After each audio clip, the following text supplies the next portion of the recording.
अभी बहुत सारे लोगों ने इस एक्ट के बारे में और इस एक्ट के संविधान विरोधी दस्तूर मुखालिफ होने के बारे में तफसील से बात करी।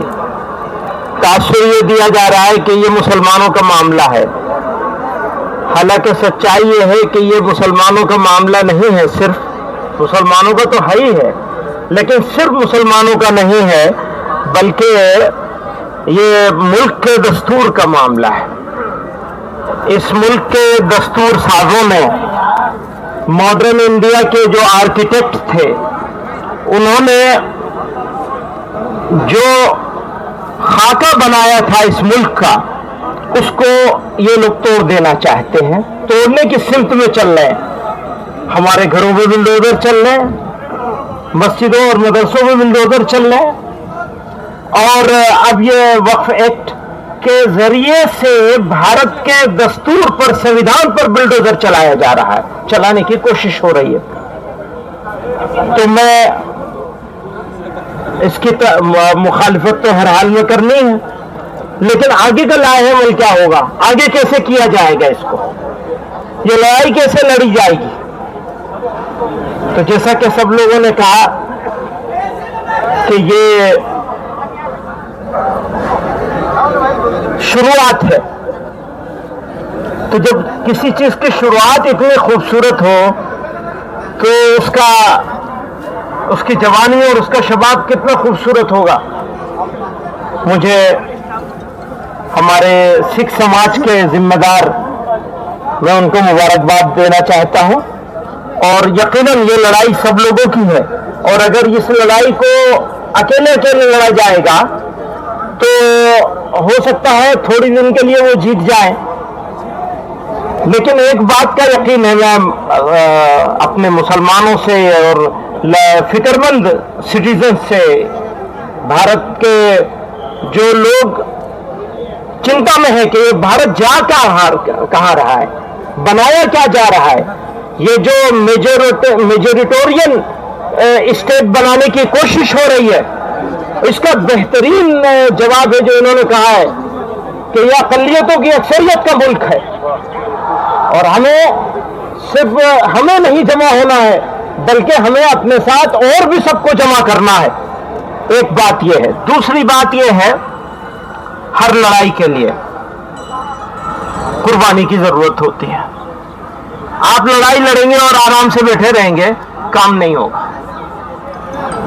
और जो बात उन्होंने कही, इन्होंने कही कि बस इनफ, बहुत हो गया, तो कुर्बानी देने के लिए हमें तैयार होना चाहिए। मैं मेहमानों का वक्त नहीं लूंगा, मैं तो अंदर का आदमी हूं, मेहमान नहीं हूं। बहुत सारे मेहमान यहां मौजूद हैं, तो मैं एक शेर पे अपनी बात खत्म करना चाहता हूं। ये आगे का अज़्म है हमारा। थोड़ी तकलीफे रसन, कलीम आजिज मरहूम ने कहा था, थोड़ी तकलीफे रसन फिर थोड़ी सी तकलीफेदार। रसन कहते हैं जेल को, तो अब सिर्फ सड़क से काम नहीं चलेगा।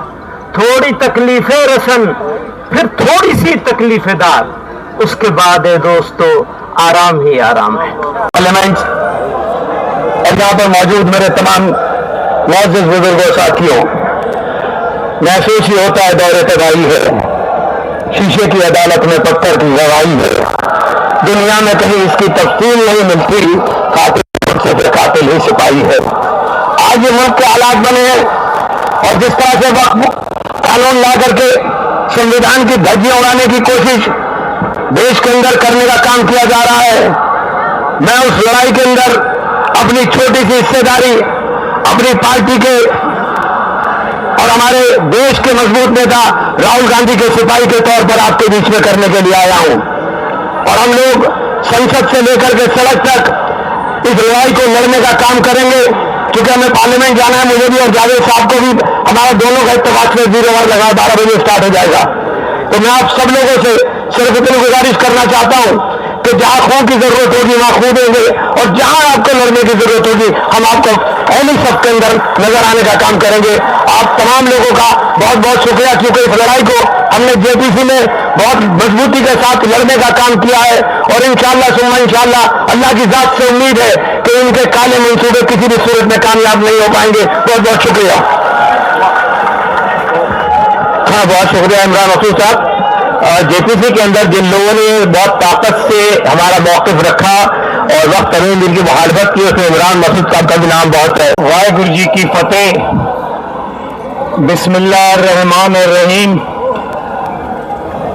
मंच पर मुस्लिम जगत के धार्मिक और सियासी आगू साहबान और पूरे हिंदुस्तान से आए हुए मुस्लिम भाइयों, मैं आज यहां पर आपको ये जताने आया हूं कि इस लड़ाई में आप अकेले नहीं हैं, हम आपका पूरा पूरा साथ देंगे।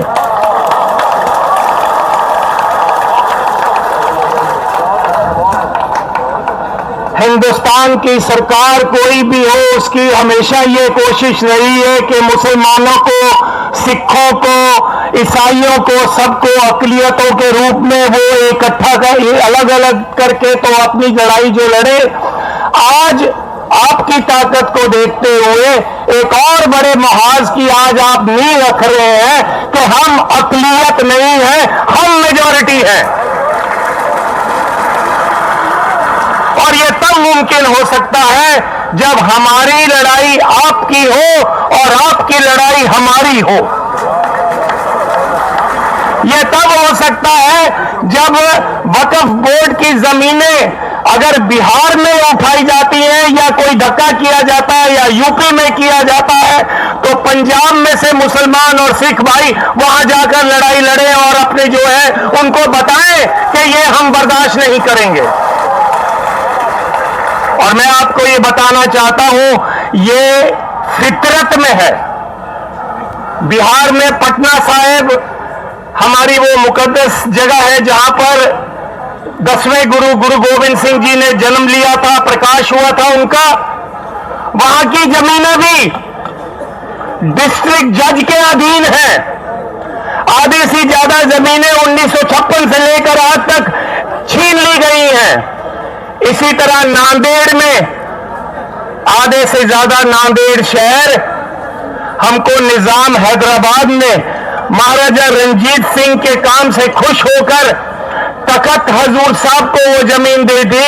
उस नांदेड़ शहर की आधा से ज्यादा जमीन जो है महाराष्ट्र की सरकार ने कब्जा किया हुआ है।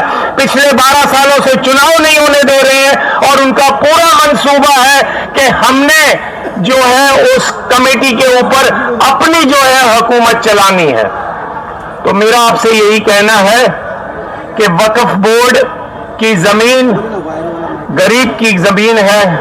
वक्फ बोर्ड की जमीन धार्मिक बंदे की जमीन है जिसने दसवंध दिया, कहा भी चलो मेरे दादा दुनिया छोड़ गए हैं, उनकी याद में मैं थोड़ी सी जमीन देता हूं जहां पर कोई मदरसा खुल सके, जहां पर कोई अस्पताल बन सके। लेकिन सरकार को यह मंजूर नहीं है।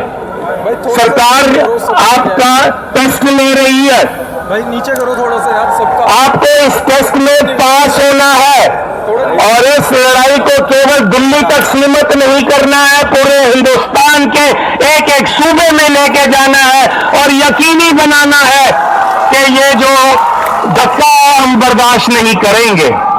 मेरी आपसे गुजारिश है, डॉक्टर इलियास साहब से, बाकी सारे जो सज्जन यहाँ पर बैठे हैं उनसे भी, इसको केवल एक दिन का धरना मत बनाओ। मैंने इनकी जो वीडियो टॉक सुनी है, इसमें इन्होंने कहा है कि जैसे किसान भाइयों ने 1 साल तक बॉर्डर पर लड़ाई लड़कर सरकार के घुटने लगा दिए थे। सरकार मान गई कि हमको बिल वापस लेना पड़ेगा। तो अगर वक्फ बोर्ड की, वक्फ बोर्ड की जमीनों को बचाना है तो आप भी इस लंबी लड़ाई के लिए तैयार रहे और हम आपका पूरा पूरा साथ देंगे। और उसके लिए अगर हमें जंतर मंतर पर भी 1 साल बैठना क्यों ना पड़ जाए, हम आपका पूरा साथ देंगे। और यदि हमें यह ऐसा लगे कि हमको यूपी और दिल्ली का बॉर्डर सील करना है, तो हम उसके लिए भी तैयार रहेंगे। ये रीजनल लड़ाई नहीं है, ये धार्मिक लड़ाई है, और धार्मिक लड़ाई धार्मिक जज्बे से ही लड़ी जा सकती है। तो आओ, हम आपका पूरा साथ देंगे।